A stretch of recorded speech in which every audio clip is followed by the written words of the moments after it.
That is what you deserve. Those words still echo in my ears, an echo that hasn't faded with time, but has only grown sharper. My name is Marcelline Porter. I am 59 years old, and this is the story I kept buried inside me for months, until that buried pain finally cracked me open. That night, at my son Aldrich's wedding reception, his new mother-in-law, Vivian Caraway, hurled a steaming pot of hot stew straight at my face. I remember exactly how the boiling broth tore through my skin, how the heat and spices stabbed into my eyes, how thick droplets of gravy slid down my champagne-colored silk blouse.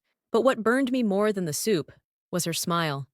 That calm, hateful, almost serene smile, as she looked at me with her narrowed eyes and said in her cold, crisp voice, "That is what you deserve." The entire hall fell silent. Every guest lowered their gaze. No one dared to speak, except my son, my only child, the boy I raised alone, while his father abandoned us and never looked back. I turned to him, and he sat there, arms folded, his voice hard and unyielding as he said, "She's right, Mama." In that moment, it felt like the ground vanished beneath me. I didn't scream. I didn't demand answers. I didn't cry. I simply lifted the napkin from my lap, wiped my burning face with every ounce of dignity I had left, and stood up. My spine was straight, even though inside I was collapsing, and I walked toward those double doors. But before I stepped out of that building, I did something no one expected. I took my phone from my clutch, dialed the number I had saved a week ago, and spoke 3 words. "It's time." I hung up, closed the door behind me. No one followed. No one called out. I sat in my car, started the engine, and drove through the dark Buckhead streets toward my quiet apartment in West End. One question circled my mind like a storm. How did I end up here? There was a time when Aldrich hugged me and said, "Mama, you're my hero." There was a time I believed his love would never change. But that night, with my face dripping from the burn and my heart shredded by betrayal, I learned a bitter truth. Sometimes the people we love the most wound us the deepest. And sometimes, silence is the last weapon we have. What happened after that phone call, they will never forget. But before we get there, I have to tell you how it all began. How a mother who gave everything ended up being humiliated in front of everyone. And how, long after the damage was done, I discovered my son was hiding a truth, one that would flip my entire world upside down. We all trust the wrong people sometimes. Have you ever been betrayed by someone you loved? Tell me in the comments. I want to listen. 3 years ago, my life was different. Not perfect, but it was mine. I lived in a bright, breezy apartment in West End, Atlanta, where my balcony geraniums and bougainvillea waited every morning for my watering can. I had a routine 7 a.m. strong. Coffee, sweet potato rolls from Mr. Langston's bakery, and then my small fine tailoring shop on the building's ground floor. I wasn't rich, but I didn't need to be. After Aldrich's father left when he was just 5, I learned one thing. A woman doesn't need permission from anyone to build her life. I stitched wedding gowns, prom dresses, embroidered church blouses. My hands knew every seam, every hem, every secret of fabric. Aldrich saw it all. He saw me waking at 5 to finish orders. He saw my fingers bleed, yet I didn't stop. He saw me cry into my singer machine and then continue sewing. "Mama, when I grow up, I'll work hard so you can rest," he used to say. And I believed him, because he was a good boy, responsible, loving. Then he went to Morehouse College to study business. I worked 2 shifts, sometimes 3. Saved every cent. Never borrowed a dollar for his tuition. He graduated with honors. Got hired at a top real estate firm. Started earning well. Every Sunday, he brought me flowers. "Thank you, Mama. Everything I am is because of you." My world felt full, until he met Celestine. The moment he said her name, I heard something new in his voice, a brightness, a spark. "Mama, she's special." Celestine was from a wealthy Buckhead family. Her father owned a hardware chain, and her mother, Vivian Caraway, a woman who had never worked a day in her life, but issued orders like she commanded an army. When Aldrich told me he wanted me to meet Celestine, I wore my best dress, the navy blue one, with the soft embroidery I'd stitched myself for a distant cousin's wedding. I fixed my hair, put on the pearl earrings my mother had given me. There was only one thought in my mind. make a good impression. They had chosen a restaurant in Buckhead, the kind of place I would never set foot in on my own. Too expensive, too excessive, too polished, too much their world. But Aldrich had said, I want you to get to know each other well, Mama. Celestine is important to me. When Celestine arrived, she was in a flawless white dress, wearing a smile that never quite reached her eyes. Beautiful, polite, but cold.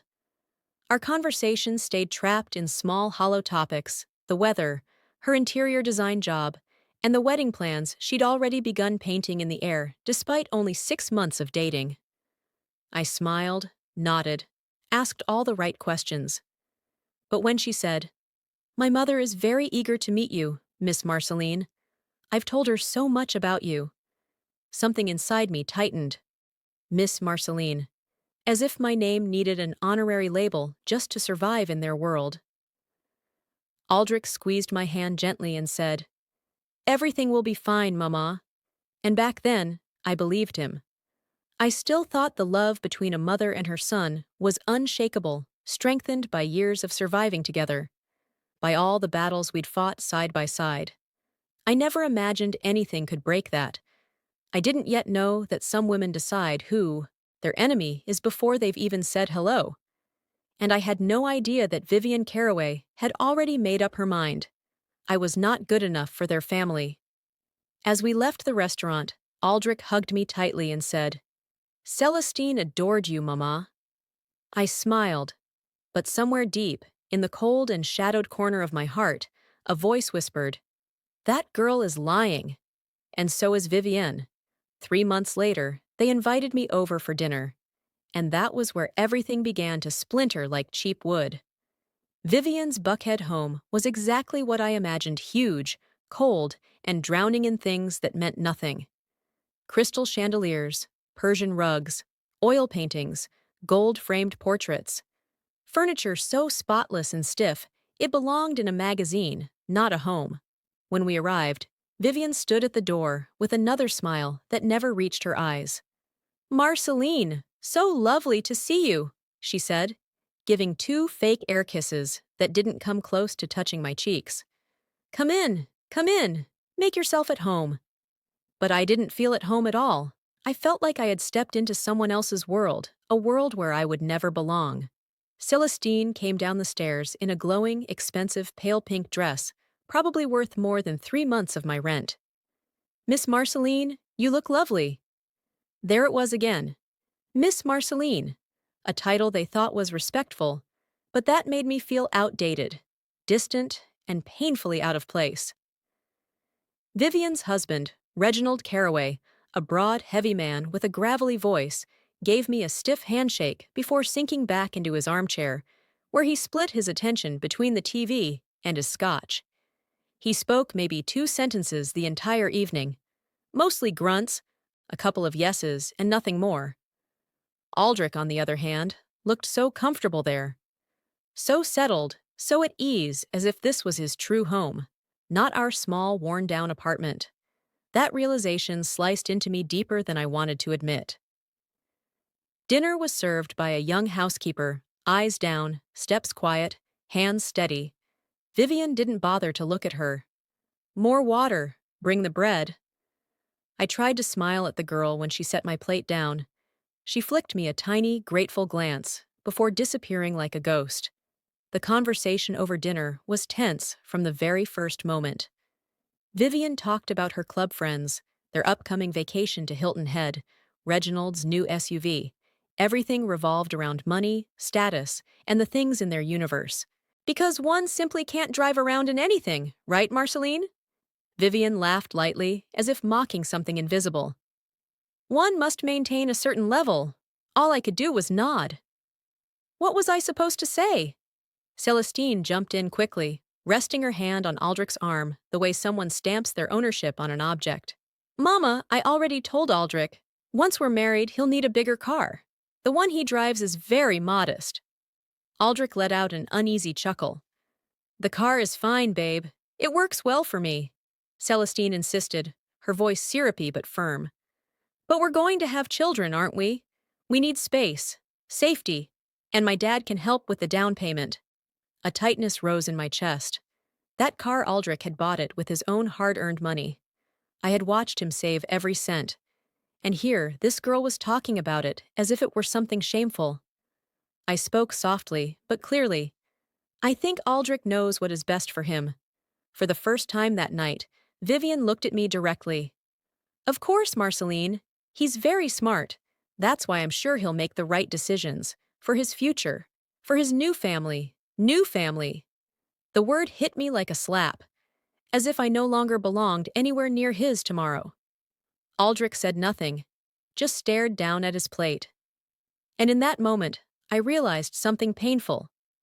My son was letting them replace me. Vivian continued. Now, about the wedding. Celestine and I have already been looking at churches.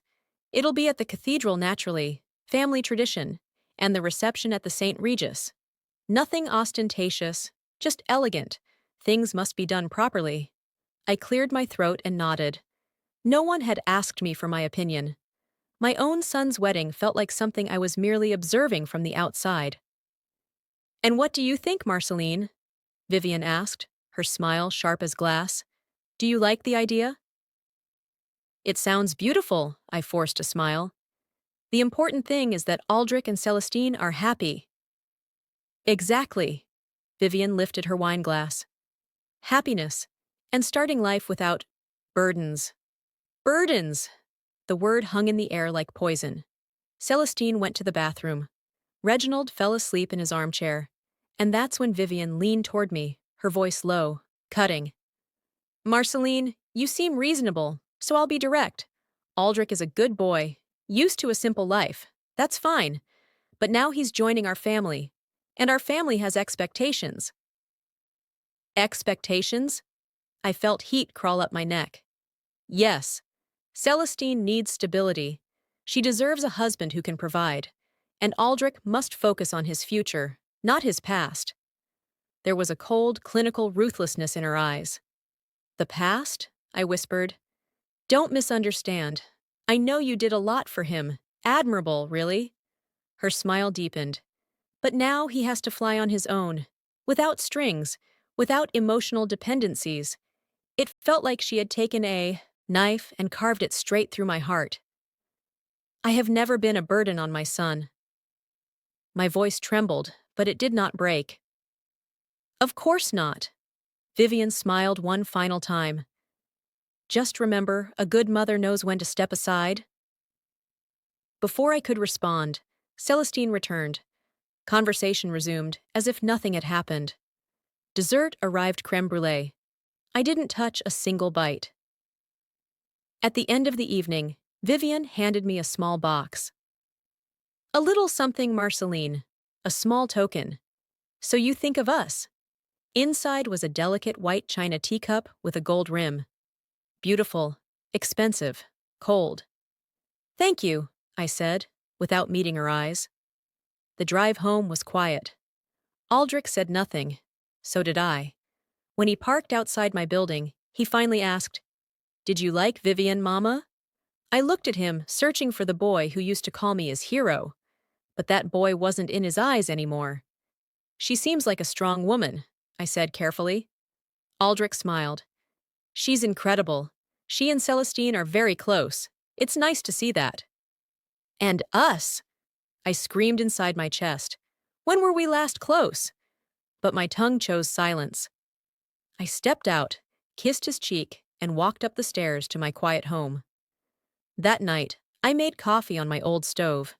Staring out at the city lights, I lifted the teacup Vivian's gift to my lips, but I couldn't drink from it. It wasn't a gift. It was a message. You don't belong in our world. I set the teacup down, untouched, and reached for my old stoneware mug instead. That one was mine. That one knew the taste of my life.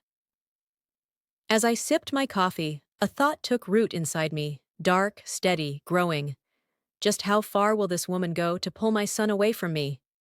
I didn't know yet. But soon, I would. If you're still listening, tell me, where are you reading from? In the months that followed, life felt like walking barefoot over broken glass. Every step hurt, but I kept walking. Aldrich used to visit every Sunday, bring pastries, help out, sit and talk. Then the visits became every 2 weeks, then monthly, then just whenever. Always the same excuse. Sorry, Mama. Vivian invited us. Sorry, Mama. Celestine's family has plans. Sorry, Mama. Wedding work. Always them. Always their world. My place shrinking with every passing day. Then one afternoon, Aldrich called. Celestine wants you to come help choose the wedding dress. My heart leapt. Maybe I was wrong. Maybe she did want to include me. Maybe things would finally get better. On the day of the appointment, I arrived at the boutique half an hour early. A luxury Buckhead showroom where one dress cost as much as 6 months of my income. Celestine came late laughing with Vivian and their circle of loud, glittering friends. Phones out, taking floods of pictures. Miss Marcelline, Celestine brushed my cheek. I'm so glad you came. We need your expert eye. I sat on a velvet sofa while she tried on, dress after dress. All expensive, all beautiful, all identical. No one asked my opinion. I was just an extra seat in their world. Then she stepped out in a French lace strapless gown with a long trailing skirt. What do you think, Miss Marcelline? All eyes on me. I took a deep breath. It's beautiful, but the strapless cut doesn't flatter your shoulders. Lace sleeves or thin straps would suit your figure better. Silence. Her friends stopped laughing. Vivian's eyes went sharp. Celestine forced a laugh. Oh, it's just that strapless is in fashion. Maybe you're not very up to date with trends, Miss Marcelline. Her friends giggled soft but pointed. Vivian stood, placing a hand on Celestine's shoulder. My baby looks perfect in everything. We're taking this dress. Yes, Mama, Celestine said, relieved. Mama. Vivienne was Mama, and I was still just Miss Marcelline. When we left the boutique, Aldrich was waiting outside. Celestine ran to him with photos. Isn't it beautiful? I'll look perfect, love. You'll be the most beautiful bride in the world, Aldrich said, kissing her. I stood behind them, clutching my purse a shadow. Aldrich looked at me. How was it, Mama? Did you like the dress? It's lovely, I lied. I'm happy I could come. But inside I screamed, this is important to you. When will I be important again? Vivian stepped forward. Aldrich, join us for lunch? Wedding details. Of course, he said instantly. Mama will come too, right? Celestine asked. But before I could answer, Vivian spoke. Oh no, darling. I'm sure Marceline is tired, and we have specific planning to discuss. We don't want to bore her. Aldrich, my son, said nothing. Not one word. He just kissed my cheek and walked away with them. I stood on the sidewalk, watching them go, and for the first time in public, I cried. Small tears, quiet tears, but tears. I took the bus home. Didn't want to waste money on an Uber. At home, I made coffee in my old stoneware mug, the same mug, the one that knew the taste of my life. Because one simply can't drive around in anything, right, Marceline? Vivian laughed lightly, as if mocking something invisible. One must maintain a certain level. All I could do was nod. What was I supposed to say? Celestine jumped in quickly, resting her hand on Aldrich's arm, the way someone stamps their ownership on an object. Mama, I already told Aldrich. Once we're married, he'll need a bigger car. The one he drives is very modest. Aldrich let out an uneasy chuckle. The car is fine, babe. It works well for me. Celestine insisted, her voice syrupy but firm. But we're going to have children, aren't we? We need space, safety, and my dad can help with the down payment. A tightness rose in my chest. That car Aldrich had bought it with his own hard-earned money. I had watched him save every cent. And here, this girl was talking about it as if it were something shameful. I spoke softly, but clearly. I think Aldrich knows what is best for him. For the first time that night, Vivian looked at me directly. Of course, Marceline. He's very smart. That's why I'm sure he'll make the right decisions. For his future. For his new family. New family. The word hit me like a slap. As if I no longer belonged anywhere near his tomorrow. Aldrich said nothing. just stared down at his plate. And in that moment, I realized something painful. My son was letting them replace me. Vivian continued. Now, about the wedding. Celestine and I have already been looking at churches. It'll be at the cathedral naturally, family tradition, and the reception at the St. Regis. Nothing ostentatious, just elegant. Things must be done properly. I cleared my throat and nodded. No one had asked me for my opinion. My own son's wedding felt like something I was merely observing from the outside.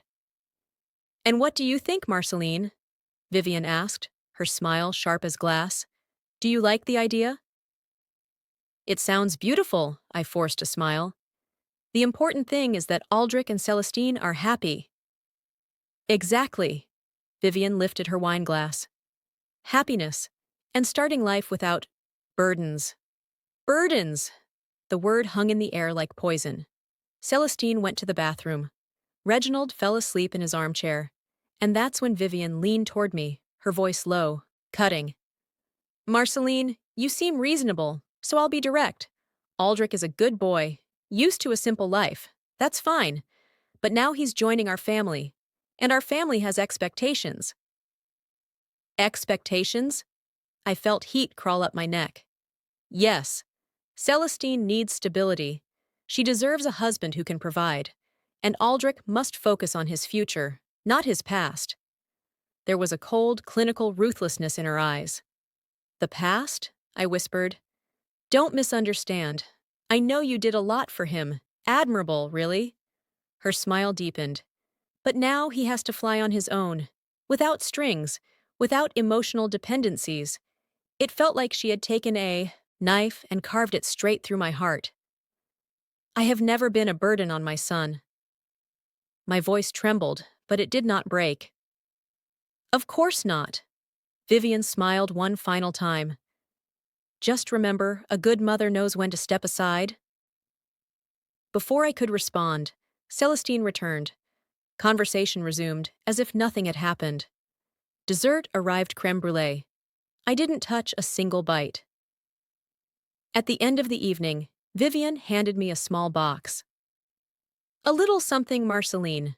A small token. So you think of us. Inside was a delicate white china teacup with a gold rim. Beautiful, expensive, cold. Thank you, I said, without meeting her eyes. The drive home was quiet. Aldrich said nothing. So did I. When he parked outside my building, he finally asked, Did you like Vivian, Mama? I looked at him, searching for the boy who used to call me his hero. But that boy wasn't in his eyes anymore. She seems like a strong woman, I said carefully. Aldrich smiled. She's incredible. She and Celestine are very close. It's nice to see that. And us! I screamed inside my chest.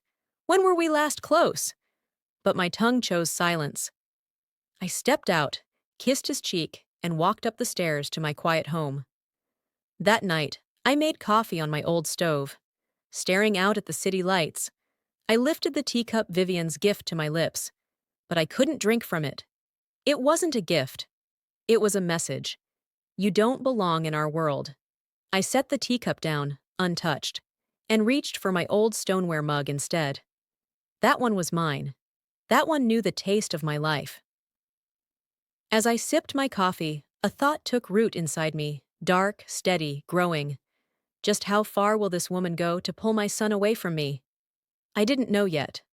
But soon, I would. If you're still listening, tell me, where are you reading from? In the months that followed, life felt like walking barefoot over broken glass. Every step hurt, but I kept walking. Aldrich used to visit every Sunday, bring pastries, help out, sit and talk. Then the visits became every 2 weeks, then monthly, then just whenever. Always the same excuse. Sorry, Mama. Vivian invited us. Sorry, Mama. Celestine's family has plans. Sorry, Mama. Wedding work. Always them. Always their world. My place shrinking with every passing day. Then one afternoon, Aldrich called. Celestine wants you to come help choose the wedding dress. My heart leapt. Maybe I was wrong. Maybe she did want to include me. Maybe things would finally get better. On the day of the appointment, I arrived at the boutique half an hour early. A luxury Buckhead showroom where one dress cost as much as 6 months of my income. Celestine came late laughing with Vivian and their circle of loud, glittering friends. Phones out, taking floods of pictures. Miss Marcelline, Celestine brushed my cheek. I'm so glad you came. We need your expert eye. I sat on a velvet sofa while she tried on, dress after dress. All expensive, all beautiful, all identical. No one asked my opinion. I was just an extra seat in their world. Then she stepped out in a French lace strapless gown with a long trailing skirt. What do you think, Miss Marceline? All eyes on me. I took a deep breath. It's beautiful, but the strapless cut doesn't flatter your shoulders. Lace sleeves or thin straps would suit your figure better. Silence. Her friends stopped laughing. Vivian's eyes went sharp. Celestine forced a laugh. Oh, it's just that strapless is in fashion. Maybe you're not very up to date with trends, Miss Marceline. Her friends giggled soft but pointed. Vivian stood, placing a hand on Celestine's shoulder. My baby looks perfect in everything. We're taking this dress. Yes, Mama, Celestine said, relieved. Mama. Vivienne was Mama, and I was still just Miss Marceline. When we left the boutique, Aldrich was waiting outside. Celestine ran to him with photos. Isn't it beautiful? I'll look perfect, love. You'll be the most beautiful bride in the world, Aldrich said, kissing her. I stood behind them, clutching my purse a shadow. Aldrich looked at me. How was it, Mama? Did you like the dress? It's lovely, I lied. I'm happy I could come. But inside I screamed, this is important to you. When will I be important again? Vivian stepped forward. Aldrich, join us for lunch? Wedding details. Of course, he said instantly. Mama will come too, right? Celestine asked. But before I could answer, Vivian spoke. Oh no, darling. I'm sure Marceline is tired. And we have specific planning to discuss. We don't want to bore her. Aldrich, my son, said nothing. Not one word. He just kissed my cheek and walked away with them. I stood on the sidewalk, watching them go. And for the first time in public, I cried. Small tears. Quiet tears. But tears. I took the bus home. Didn't want to waste money on an Uber. At home, I made coffee in my old stoneware mug. The same mug, the one that knew the taste of my life. Adrian and Valeria on a balcony at night. He was holding her from behind. She had her eyes closed, resting against his chest, like two lovers who had just shared a forbidden secret. I stood up from my chair so fast I nearly fell. I stumbled to the bathroom, dropped to my knees, and vomited until nothing but dry heaves came out. Bitter saliva, shaking hands, blurred vision. I stayed there, kneeling, broken, sobbing, wondering how my world had collapsed so quietly. My son, my only son, the boy I raised alone, the boy I fed, protected, defended, the boy who once called me his hero. He was having an affair with his fiancée's mother, a woman 20 years older than him, a woman who had humiliated me again and again. And suddenly, everything made perfect, horrifying sense. That was why Valeria hated me the moment she met me. Not because I was poor, not because I was ordinary, not because I didn't belong in her perfect society, but because I was her rival, the real mother, the woman Adrian loved first, the woman who could see exactly what Valeria had turned him into. And that was why Adrian had begun pulling away, why he stopped calling, stopped visiting, stopped needing me. Not for Alara, but for Valeria Crestwood, the woman who had seduced him, manipulated him, made him her puppet. I don't know how long I remained on that bathroom floor, shaking and crying until I felt hollow. But when I finally stood, washed my face, and walked back into my shop, I was no longer the same person. The photographs were scattered across the chair, but my hands no longer trembled when I picked them up. The shock had frozen into something else, something colder, something sharper, something I didn't recognize inside myself. I slid the photos back into the envelope and stared at the sewing machine needle, the thread hanging like a thin black line of fate. I thought of every insult Valeria had whispered, every time Adrian ignored me, every humiliation, every lie. I thought of the wedding approaching, of Alara, poor sweet Alara, walking blindly into a trap. And I thought of me, Mara Ellington, the woman who had worked until her fingers bled just to give her son a future. That woman was gone. And in her place, someone new stood, someone who was no longer afraid. I picked up my phone and dialed a number I had saved months ago, a private investigator recommended by an old client. "Good afternoon, Jasper Kincaid speaking."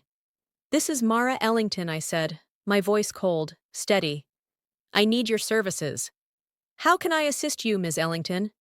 "I need more information, more proof, dates, times, places, everything you can uncover about two people." I inhaled slowly. "Adrian Ellington and Valeria Crestwood." A pause. "Any relationship between them?" "Yes." My voice did not waver. "He is my son, and she is his fiancé's mother." A longer pause. "I understand. And what will you do with this information?" I looked out the shop window as the city lights flickered on, the sky turning orange and violet. "I don't know," I said. "But when I decide, I want to be ready." "I'll email you my quote," he said. "And Ms. Ellington, one question?" "Yes?" "Some truths hurt more than the lies. Are you sure you want to know everything?" I closed my eyes. I thought of my son, of the child he once was, of the man he had become. "Yes," I whispered. "I want to know." What followed broke me in ways I didn't know were possible. Jasper uncovered everything: hidden accounts, debts, the Crestwood family drowning financially beneath designer masks and unpaid loans. And then the truth about Alara. She had inherited millions, a fortune locked away until marriage. And if anything happened to her after the wedding, all of it would go to her spouse, Adrian, my son. And Valeria knew it. Jasper showed me documents, dates, recordings. And then the worst of all, the audio. Adrian's nervous voice. "What if Ilara finds out?" Valeria's whisper. "She won't. She's naive. She only sees what she wants to see." "And after we're married? How do we keep this?" A pause. The sound of movement, sounds I didn't want to imagine. Then Valeria's voice, low and firm. "Ilara won't be a problem for long. You marry her. Wait a year, maybe two. And then, accidents happen." Silence. Then Adrian's small, broken voice. "Okay, I'll do what you ask." When Jasper stopped the recording, I couldn't breathe. My son, my beautiful boy, he was going to marry an innocent girl only to inherit her fortune. And he was agreeing, obediently, blindly, to whatever Valeria demanded. "What will you do, Miss Ellington?" Jasper asked softly. I didn't answer. But inside me, something dark and unbreakable rose. And that is how I arrived at their wedding, sitting on the groom's side alone. Just me, a distant aunt, and a cousin who only came for free food. Adrian walked down the aisle looking handsome, elegant, almost angelic. For a split second, I saw the little boy he used to be. And then I saw Valeria, sitting in the front row, shimmering in a champagne dress that screamed power. And when Adrian passed her, she gave him a look I knew too well. Possession. He smiled back. A small, intimate, secret smile. And the last trace of the mother I once was died. Alara walked in, beautiful, innocent, glowing, blissfully unaware that she was walking toward her own ending. The ceremony dragged on. Every word about love and honesty felt like a blade. And when Adrian vowed to love and protect her, I had to bite my tongue to stop myself from screaming, "Liar! Liar! Liar!" By the time the priest said, "You may kiss the bride," I knew exactly what I had come to do. At the reception, hidden in the farthest corner, invisible once again, I waited. For the perfect moment. For the moment everything would change. The humiliation. Screams erupted across the ballroom. Ilara shrieked. Someone rushed to grab napkins, someone else gasped, someone called for staff. But I didn't move. I stood there with soup dripping down my face, feeling it burn my skin, feeling the weight of every insult that had led to this moment. And I stared straight into Valeria Crestwood's eyes. She smiled. That calm, triumphant smile. That, "I finally broke you" smile. And she said loudly, loud enough for the orchestra to stop mid-note, "That is what you deserve." Silence suffocated the room. And then Adrian, my son, my only son, crossed his arms, looked at me with cold, embarrassed eyes, and said, "She's right, Mama." Those words sliced through me, deeper than boiling soup ever could. Ilara cried helplessly. Guests whispered like hungry vultures. Reginald, half drunk, half asleep, didn't even notice. I reached for a napkin from the nearest table, dabbed my burning face with whatever dignity I had left, and walked toward the exit. Spine straight, eyes forward, steps measured. No running, no breaking, no giving them the satisfaction of seeing me crumble. But before I crossed the doorway, I pulled my phone from my purse, dialed a number, and whispered 3 simple words. "It is time." I hung up, left the ballroom, got into my car. And as I drove through the dark streets, my dress ruined, my heart shattered, I smiled. Because the call I had made wasn't to the police. It was to someone far more dangerous. Someone who could end them all. Someone they would never see coming. Someone they would never forget. I still wonder if I did the right thing. If there even was a right thing left to do. I arrived at my apartment, peeled off the soup-soaked dress, and threw it straight into the trash. I didn't want to look at it ever again. I showered for a long time, letting the hot water sting the places where the soup had burned my skin. Then, I changed into my old cotton pajamas, the ones with holes in the elbows, the ones that had seen years of my life, the ones that still felt like me when everything else didn't. I made myself a coffee in my chipped stoneware mug and sat by the window, waiting. Because I knew the call I made would have consequences. Consequences that wouldn't wait until morning. Consequences that would begin tonight. The person I had called wasn't the police. It wasn't a lawyer. It wasn't anyone who could arrest my son. It was someone much more powerful. Cornelius Estrada, Ilara's grandfather, Valeria's father. The man who had built an empire with his bare, blistered hands. The man who didn't tolerate betrayal. The man who had left his entire fortune to Ilara, and not a cent to Valeria. I had met him months ago at one of the rare family lunches where I was tolerated like a stray dog someone forgot to shoo away. Valeria had been busy flaunting her wealth. Adrian had been busy impressing everyone, and I had been quietly eating in my corner until Cornelius sat down beside me. "You're the boy's mother, aren't you?" he asked in a gravelly, warm voice. "Yes, sir. I'm Mara." "Mara," he repeated slowly. "Strong name. What do you do?"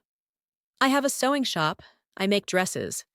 He smiled with the kind of respect I rarely received. People who work with their hands have soul. We talked through lunch. He told me about his life, selling tools out of a truck, working 14-hour days, building a chain of stores across the Southeast. How he lost his wife 10 years ago and still woke up reaching for her. "My daughter? Valeria," he said with bitterness. "She doesn't visit me. She says I smell old. She says my house is junk." "I'm sure she loves you," I had said gently. "No." He looked me straight in the eye. "My daughter loves what she thinks I still have, but I don't have money anymore. I left it all to my granddaughter, Ilara, because she still has a heart." He gave me his card.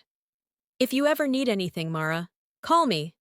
3 weeks after receiving the photographs, I did. We met in his old craftsman bungalow in Inman Park, surrounded by antiques, memories, and ghosts. He served me coffee and pastries. "What is so urgent?" he asked. I showed him everything. The photos, the recordings, the bank statements, the proof of manipulation, the evidence of a planned inheritance trap. Cornelius listened. His face paled, then reddened, then turned a dangerous shade of purple. When I finished, he said nothing for a long time. Finally, "My granddaughter is in danger." "Yes, sir." "And your son?" His voice was harsh. "Your son is part of this?" I swallowed hard. "Yes, sir. Why are you telling me? Why not go to the police?" It took me several seconds to answer. "Because if I go to the police, Adrian goes to jail, and no matter how far he has fallen, no matter how much he has betrayed me, he is still my son. I can't be the one to put him in prison." Cornelius nodded slowly. "But I can," he said. "I don't want him destroyed," I whispered. "I just want Ilara safe. I want him to understand what he has done. And I want Valeria to pay for manipulating him, twisting him, endangering an innocent girl." Cornelius took my hand, his old skin warm and strong. "Mara, you are a brave woman. I will help you. But you must promise me something. Anything. When this explodes, and trust me, it will explode, you will suffer. Your son will hate you. People will talk. You will be alone." "I'm already alone," I said. "No," he replied softly. "You still have hope. But when this ends, that hope will die. Are you ready for that?" I thought of Adrian, who he was, who he had become, and said, "Yes, I'm ready." Cornelius nodded. "Then here is what we will do. You will go to that wedding. You will act normal. And when the moment comes, when their true face shows itself, call me, and I will do what must be done." "What will you do first?" I asked. "I will get Ilara out of that house tonight. I will bring lawyers, doctors. I will prove Valeria unfit as a mother. I will freeze the trust immediately." "And Adrian?" Cornelius looked at me with heartbreaking sadness. "Your son won't go to jail," Cornelius had told me, his voice steady, almost cold. "Because technically, he hasn't committed a crime yet. He's just a fool who let himself be manipulated by an unscrupulous woman. But he is going to lose everything: the marriage, the money, the family, the reputation. He will be left with nothing." "Good," I answered without hesitation. "That is exactly what he deserves." And that was how I ended up sitting in my dim apartment, a mug of coffee growing cold in my hands, waiting. At 11:00 p.m., my phone rang. "It is done," Cornelius said. My breath caught. "Cornelius, what happened?" "I arrived at the St. Regis with my lawyers and 2 police units. I told Clementina I needed to speak with her urgently. When she saw the photographs, when she heard the recordings, she fainted. We had to take her to the hospital. My God, is she okay?" "Physically, yes. Emotionally, the girl is shattered." "I'm so sorry." "It's not your fault, Zenobia. It is my daughter's fault, and that boy's fault." My voice trembled. "What happened with Orion? And with Serafina?" "Orion tried to explain," Cornelius said. "He tried to claim it was all a lie, but when he saw the evidence, he fell silent. He stood there in his groom's suit while guests whispered, pointed, judged." A pause. A breath full of disgust. "And Serafina, that woman. She tried to deny everything, claimed the photos were edited, the recordings fabricated. No one believed her. The scandal exploded. Guests ran. The staff panicked. And Reginald, useless man, slept through the entire disaster." I closed my eyes. "And Clementina?" "She is under my custody now," he said firmly. "We will annul the marriage. It happened the same night. Legally, it's as if it never existed. The trust is frozen. And I have filed charges against Serafina for fraud, extortion, and conspiracy to commit murder." I swallowed. "Is she going to jail?" "With God's favor, yes. The case is strong." "Thank you, Cornelius, for protecting Clementina." "No, Zenobia, you saved my granddaughter." There was a long silence. "And my son?" I finally asked. "Do you want to know?" I inhaled slowly. "Tell me." "He left the hotel at 2 in the morning, alone. The guests stared with contempt. No one defended him. No one helped him.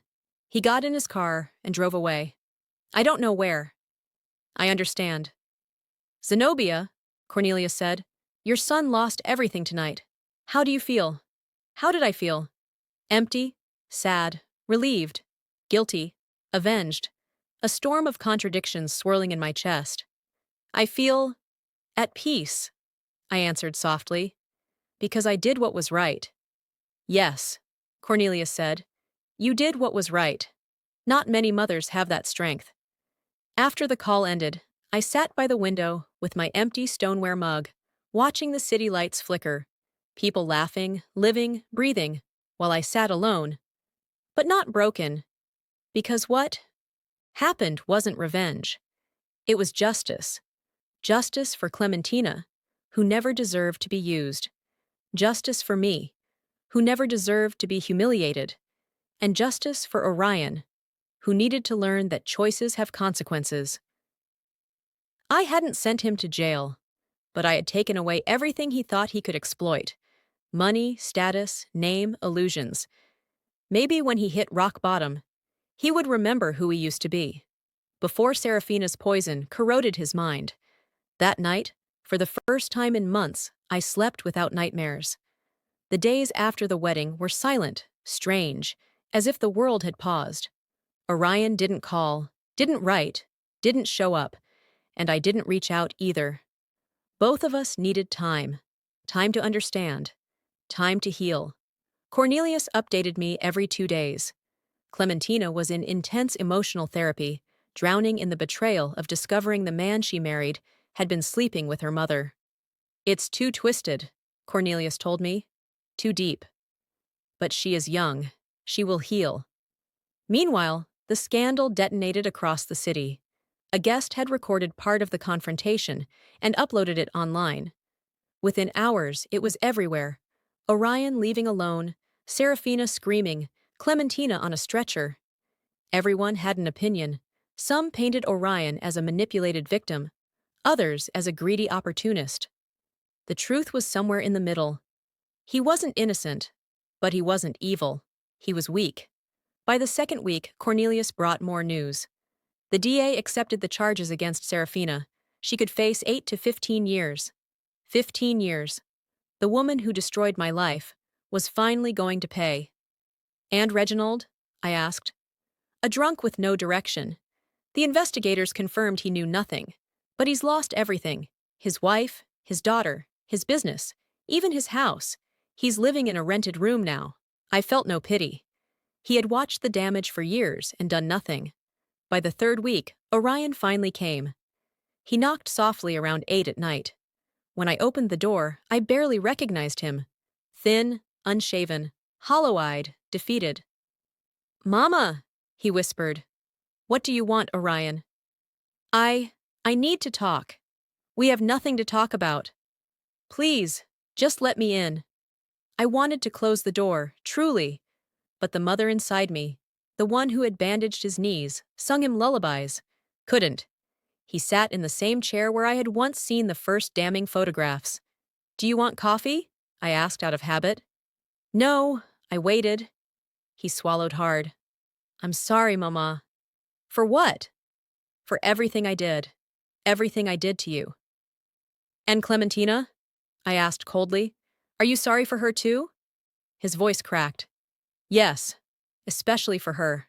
I never wanted to hurt her. But you did." He winced. "You planned to marry her to steal her inheritance," I reminded him. "I heard the recording."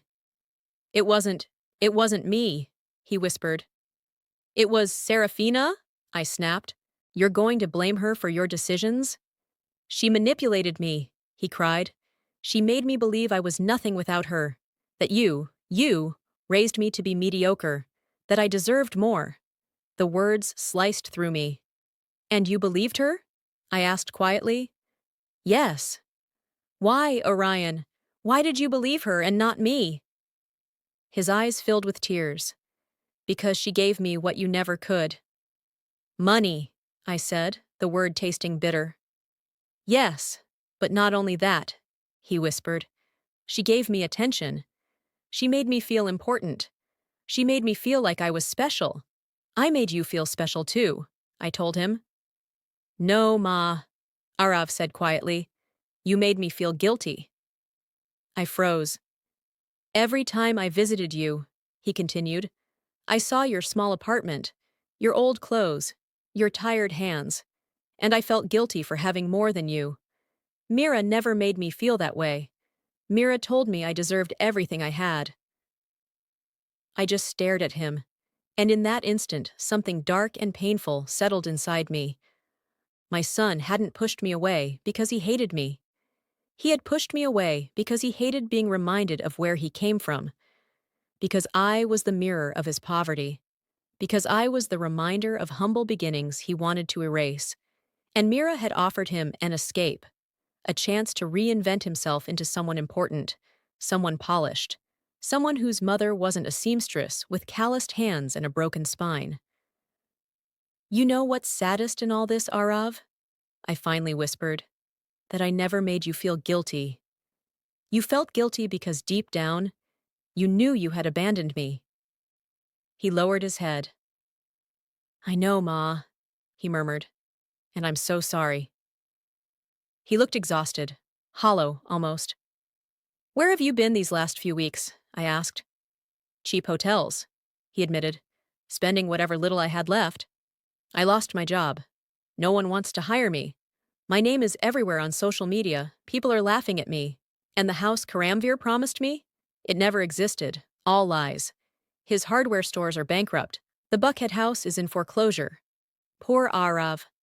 Maybe one day he would understand that real wealth has nothing to do with what you own, but with who you are, how you treat others, and how you stand tall when life breaks you. But that day was not today, and I couldn't hold my life still waiting for him to learn it. 2 years have passed since that night, since my son walked out of my apartment with empty pockets and no place to go. 2 years since I realized that the greatest act of love was letting him face his own consequences. And in these 2 years, I have learned more than I ever wanted to learn. I learned that silence can be stronger than 1,000 words, that dignity is something you never bargain with, that forgiveness is not the same as forgetting, and that letting go of someone you love can be the bravest thing you ever do. My life didn't transform in spectacular ways. I didn't become rich. I didn't move to a big house. I never stopped sewing. But the change happened where it matters, deep inside. I still live in my small West End apartment. I still open my shop every morning. I still drink my coffee from the same old stoneware mug. But now, I am no longer invisible. I no longer shrink. I no longer allow anyone to make me feel small. Because I finally understood that a person's worth is not measured by money, status, or neighborhood, but by the courage to stay standing when everything collapses. Mr. Saran became a dear friend. He visits every 2 weeks, always bringing pastries and his favorite coffee from his cozy home in Inman Park. We sit among fabrics and spools of thread and talk about life, about raising children in difficult times, about the heartbreak of watching them make mistakes, and about how age teaches you that the only thing that truly matters is being able to look in the mirror and recognize the person staring back. Ria asked about you, he told me during one of those visits. She did? I asked, surprised. How is she?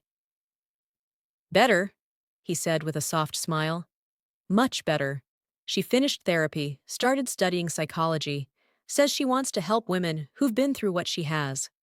I'm glad, I whispered. She wants to meet you, Nandini, he added. Says she wants to thank you for saving her. A knot formed in my throat. I didn't save her, I said. I only did what was right. That is saving someone, he replied gently. Doing what's right, even when it costs you. Ria came one October afternoon. She knocked shyly, alone. When I opened the door, I almost didn't recognize her. Gone was the fragile, frightened girl from the wedding. In her place stood a young woman, stronger, steadier. Mrs. Nandini, she said softly. May I come in? Of course, Beta, come. She sat in the same chair where Arav had sat 2 years ago. I made her coffee. We talked about small things, the weather, her classes, living with her grandfather. Then she finally gathered her courage. "I came to thank you," she said, voice trembling, "for everything you did. You owe me nothing, Ria." "Yes, I do," she insisted, eyes filling. "You saved my life. If you hadn't called my grandfather, if you hadn't acted, I did what was right. You're a good girl. You didn't deserve what was done to you." "My mother's." Her voice cracked. "She planned it, planned everything." "I know, Beta," I whispered. "I know." She cried, for a long time. And I held her like a mother, because in that moment, that's what she needed. Not the mother she had, but the mother she deserved. "How did you get over it?" she asked, once her tears subsided. "How did you move on after what Arav did?" I sighed. "It wasn't easy. There were nights I wanted to call him, rescue him, tell him everything was forgiven. But I knew, if I did that, he would never grow. He would never change." "And has he changed?" she asked gently. "I don't know," I admitted. 6 months ago, he wrote me a letter. He said he's working in a factory now, living in a small room in Norcross, going to therapy, trying to be better. "Did you reply?" she asked. "No," I whispered. "Not yet." "Why?" "Because I need to be sure he's changing for himself, not for me," I said quietly.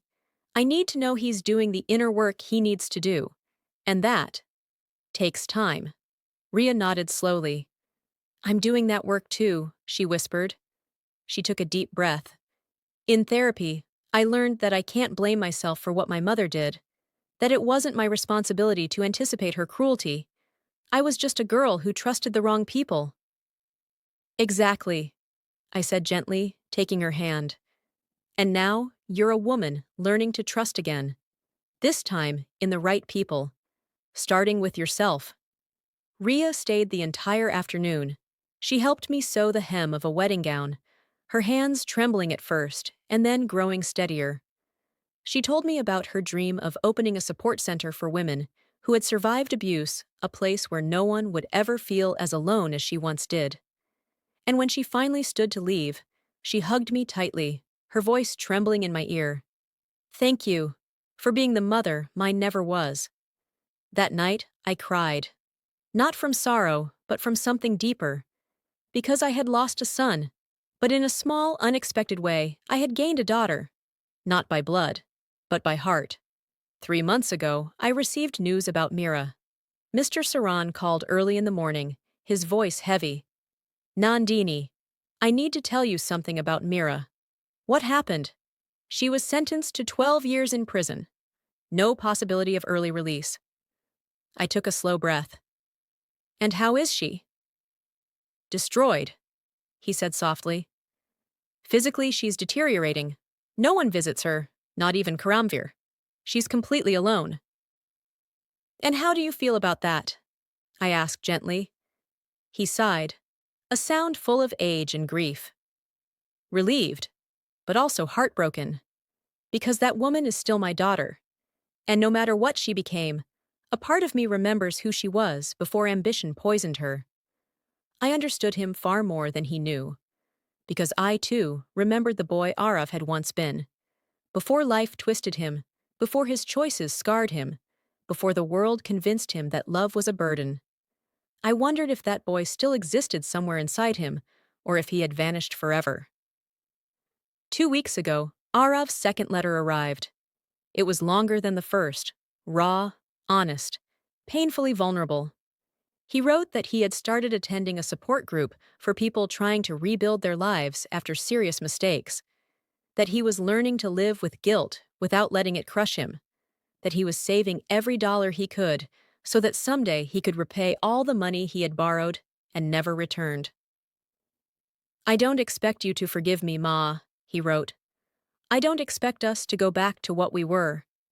I only hope that someday, if you see me on the street, you don't cross to the other side to avoid me. I hope you know that every day I wake up trying to be a better man than yesterday. And every day I think of you, of how I treated you, how I failed you, how I let someone else convince me that you were the problem, when you were the only one who ever loved me. Sometimes I walk past your building. I don't knock. I don't come up. I just stand there, looking at your window, wondering if you're sewing or drinking coffee, or if you ever think of me. And then I leave, because I know I have no right to disturb your peace. No right to ask you for anything. But there's one thing I need to say, Ma. One thing I never said enough. Thank you. Thank you for raising me alone. Thank you for sacrificing everything. Thank you for giving me opportunities you never had. And thank you for having the strength to let me fall when I needed it most. I know now you didn't let me fall out of anger. You let me fall out of love. And that was your greatest gift. I love you, Ma. I always have, even when my actions didn't show it. Your son, Arav. I read that letter 5 times. I cried every single time. And then I placed it in the drawer, where I keep the things that matter. The first photo of Arav as a baby, his graduation diploma, and a small wrinkled note he wrote when he was 8 that said, Ma, you are my hero. I haven't written back yet, but I think I will, soon. Because I have learned that forgiveness isn't forgetting. Forgiveness is remembering feeling the pain fully and still choosing to set it down. It doesn't mean everything will return to the way it once was. It doesn't mean all wounds will disappear. But it means I am ready to build something new, something honest, something different. Last night, I had a dream. I dreamed I was sitting in my shop, sewing, when someone knocked on the door. I opened it and saw Arav. But not the man he is now, nor the man he once became. It was the boy. My boy with his big eyes, his innocent smile, and a heart untouched by the world. Ma, he whispered, I lost my way. But I think I found it again. And in the dream, I pulled him into my arms, held him tightly, and said through tears, Welcome home, my son. When I woke, my cheeks were wet. It wasn't the dream that made me cry, it was the truth inside it. A truth I had avoided for too long. I was finally ready to heal, to forgive Arav, and to forgive myself. For not being perfect, for not seeing the signs sooner, for not being able to protect him from everything life would throw at him. But no mother is perfect. No human is perfect. We all stumble. We all break. We all lose ourselves at some point. What defines us is not the fall, but whether we rise afterward. Whether we learn, whether we grow, whether we take responsibility, or stay on the ground blaming the world for our wounds. This morning, as I prepared my coffee in my old stoneware mug, I looked out the window and watched Atlanta wake up. People rushing, people dreaming, people hurting, people hoping. And something inside me understood. We are all part of the same story. A story of mistakes and redemption, of losses and rebirths, of endings and beginnings. And mine. This story I've told you is just one among millions. But it is mine. And I am proud of it. Because I survived. Because I didn't shatter. Because when everything around me collapsed, I held on to my dignity like a lifeline. And because I learned that true strength is not in never falling, but in rising every single time you do. I am 61 now, just 2 years older than when this chapter of my life began, and yet it feels like I lived a lifetime in those 2 years. I still sew wedding dresses for girls who dream of forever. And every time I stitch the hem of a gown, I remember Rhea in her strapless dress, a girl who believed she was stepping into her future. I pray that when she is ready, she finds a love that truly sees her, respects her, cherishes her not for wealth, not for status, but for her heart. And I pray for Arav, because despite everything he did, he is still my son. And a mother never stops praying for her children, even when they hurt her, even when they betray her, even when they leave scars she never asked for. But now I know love shouldn't mean tolerating harm. Love must be firm when necessary. It must set boundaries. It must say, enough, even when it breaks you. Love must be brave, because only that kind of love can save someone, even if saving them means letting them fall. If my story opens even one woman's eyes, if it helps even one mother understand that loving is not the same as permitting, if it gives even one person the courage to choose dignity over comfort, then every tear, every sleepless night, every heartbreak will have been worth it. This story is not just mine. It belongs to every woman who has been humiliated and still stood tall, to every mother who let go of her child to save them, to every person who was betrayed, yet chose forgiveness without losing self-respect. And it belongs to you, who is listening right now, who maybe is going through something similar, who maybe feels like the pain is too heavy to bear. I want to tell you something. Yes, you can survive this. You are stronger than you think, braver than you believe. And pain, no matter how sharp, does not last forever. One day, maybe months or years from now, you will wake up and realize that breathing doesn't hurt as much, that the memory no longer breaks you, that you can look back without bleeding. And on that day, you will understand you survived. You won not because you destroyed the one who hurt you, but because you didn't let them destroy you. I close this story with my old stoneware mug in my hands, the mug that held my coffee on bitter mornings, that caught my tears and carried my hope. The mug that never left me. Because in the end, it is the simplest things that endure, the humblest things that hold the most strength, the overlooked things that turn out to be the most valuable. Women like me, women like you, women who were underestimated and proved we are made of steel. Thank you for staying with me until the end. Thank you for listening to my story. And remember, life always collects its debts, not with vengeance, but with truth, with time, with silent justice. Good always triumphs, maybe not how we expected, maybe not when we expected, but it triumphs. Because the universe remembers, and no one escapes the consequences of their actions. Did you like the story? Which city are you listening from? Tell me in the comments. If you enjoyed this journey, you can support me with a super thanks so I can bring you more stories like this. On your screen, you'll find 2 new life stories I highly recommend. There are many more on my channel. Don't forget to subscribe. See you in the next life story.